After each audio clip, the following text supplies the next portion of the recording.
খুবই ভয়ঙ্কর পরিস্থিতির ভিতরে ধানমন্ডি ৩২ নাম্বার এমনভাবে ভাঙা হয়েছে, চারপাশে মনে হচ্ছে সবাই ভূত। এক একজনকে এক এক রকম দেখা যাচ্ছে। আমি তো এক পর্যায়ে হঠাৎ করে দেওয়ালের মাঝখান থেকে হঠাৎ কি যেন একটা শব্দ চলে আসলো আমার কানের ঘুরে। আমি তো আচমকা ভয় পেয়ে ওখান থেকে চলে আসি। দেখুন,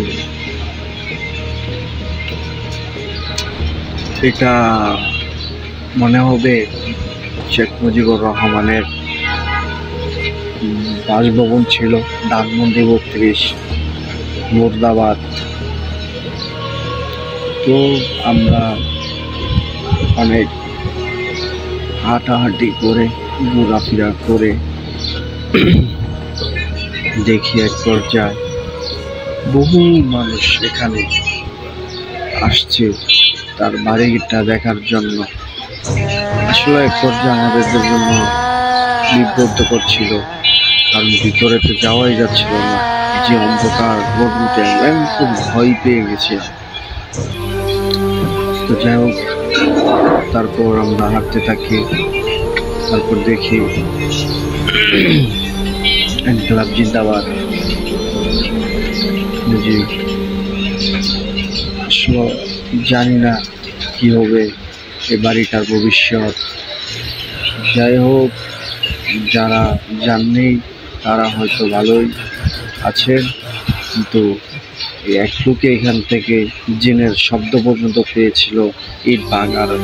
তারপর ইট ভাঙছে আর ফেরেশতারা বলছে বলে এখানে তোমরা ইট ভাঙো না, এ ধরনের মুর্শিদি এক লোক। আপনারা হয়তো দেখছেন, ভিডিওটা ভাইরাল হয়েছিল। এখানে অনেক খালামুনিরা খালাম্মারা আসছে। ওই যে দেখুন কিভাবে রড ভেঙে দিচ্ছে, এরাই হচ্ছে এক ধরনের আর যাই। তো এদের থেকে সাবধানে থাকুন, নিরাপদে থাকুন। ধানমন্ডি ৩২ ভাঙা হয়েছে মানে এই নয় যে শেখ মুজিবুর রহমানকে দুনিয়া থেকে বিচ্ছিন্ন করে দেওয়া হয়েছে।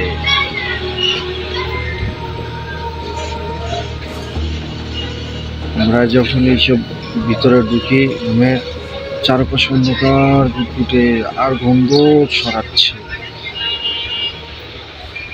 তো যাই হোক বন্ধুরা, অনেক রিস্কে নিয়ে আমরা এই ভবনটি থেকে ঘুরে আসছি। তো আমাদের জীবনের একটা মায়া সবকিছু না।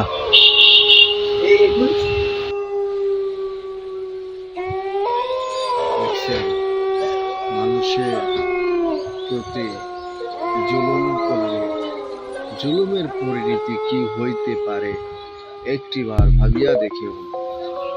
কিয়াহা না করিয়াছেন শেখ হাসিনা বাংলাদেশের জন্য। জননেত্রী শেখ হাসিনা স্বৈরতন্ত্র তিনি কায়েম করেছিলেন বলিয়া আজ তার নিজ দেশ ছেড়ে অন্য দেশে পালিয়ে যেতে বাধ্য হয়েছে। এইখানে ছিল তার বই পড়ার একটা ঘর। এখানে গন্ধের চুদুরে আমরা থাকতে পারি নাই, আমরা বের হয়ে আসতে হয়েছে। দেখুন কি বাজে বাজে কথা।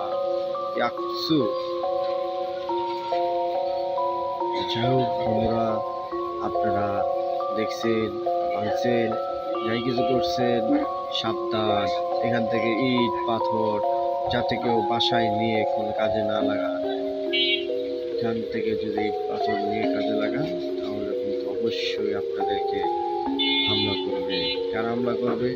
এখানে নাকি জিন ছিল, এই জিনেরাই আপনাদেরকে আক্রমণ করবে। ও ভাই, আমরা কিছু আনি নাই, আমরা শুধু দেখে আসছি। শহরটা একা নিরিবিলি হয়ে গিয়েছে। খুব ভয়ের ভিতরে ছিলাম বন্ধুরা। আপনারা দেখছেন, আরো দেখবেন, সামনে আরো কিছু অপেক্ষা করছে। তো আমরা দেখে শুনে চলে আসবো। আমরা চলে যাচ্ছি আমাদের গন্তব্য। আমরা এখন যাবো, এখানে নাকি একটা আয়নাঘর ছিল, সেই আয়নাঘর দেখতে। যাই হোক বন্ধুরা, আমরা আমি চলে যাচ্ছি আয়নাঘর দেখতে, আপনাদেরকে সাথে করে নিয়ে। যাই হোক বন্ধুরা, আপনারা দেখছেন এটা একটা বিনোদন পার্ক বানিয়ে ফেলেছে সাধারণ মানুষ। তো অতএব সাধারণ মানুষের সাথে কখনো পাঙ্গা নেওয়া যাবে না। সাধারণ মানুষ যদি একবার জিন্দা হয়ে যায় তাহলে কিন্তু এই জাতিকে দমায় রাখা যায় না। এরই নাম হচ্ছে বাঙালি জাতিগোষ্ঠী। তো যাই হোক বন্ধুরা, আমার ভিডিওটা যদি ভালো লেগে থাকে, হরর মুভির মতন হয়েছে জানি, অবশ্যই ভিডিওটা লাইক কমেন্ট শেয়ার করবেন। আশা করি আপনাদের মাঝে আমি আবারও নতুন কিছু নিয়ে আসতে পারি।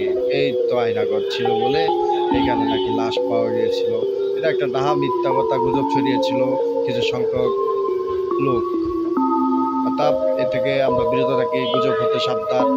আমরা চোখে যা দেখবো তাই বিশ্বাস করব। আল্লাহর সৃষ্টিকে অসুন্দর বলা যাবে না, আল্লাহর সৃষ্টিকে অবিশ্বাস করা যাবে না, আল্লাহর সৃষ্টিকে মেনে নিতে হবে। অর্থাৎ মানুষ হইতে বিশ্বাস হইতে দূরিয়া থাকিও।